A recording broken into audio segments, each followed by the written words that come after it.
జీవగ్రంథము పరిశుద్ధ గ్రంథమైన బైబిల్ నుండి కీర్తనల గ్రంథము 1వ అధ్యాయము చదువుకుందాము. దుష్టుల ఆలోచన చొప్పున నడువక, పాపుల మార్గమున నిలువక, అపహాసకులు కూర్చుండు చోటను కూర్చుండక, యెహోవా ధర్మశాస్త్రమునందు ఆనందించుచు దివారాత్రము దానిని ధ్యానించువాడు ధన్యుడు.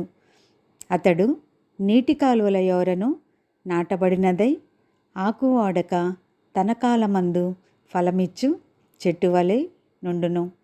అతడు చేయునదంతయు సఫలమగును. దుష్టులు అలాగున నుండక గాలి చెదరగొట్టు పొట్టువలే నుందురు. కాబట్టి న్యాయ విమర్శలో దుష్టులను, నీతిమంతుల సభలో పాపులను నిలువరు.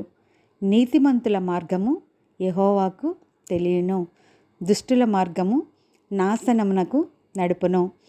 ఈ వాక్యము విని ఉన్న అందరినీ దేవుడు దీవించునుగాక. ఆమెన్.